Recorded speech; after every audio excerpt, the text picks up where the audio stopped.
Значи во овој, јас би рекол, живот помеѓу две катастрофи и две несреќи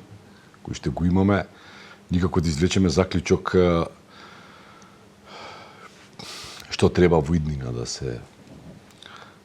направи, никако една трагедија да не научи дека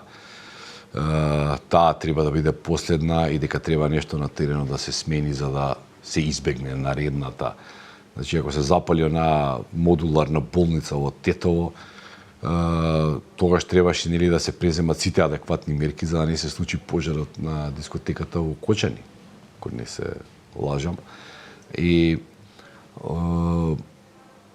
гледаме дека еден објект кој личи на кокошарник, нели, добил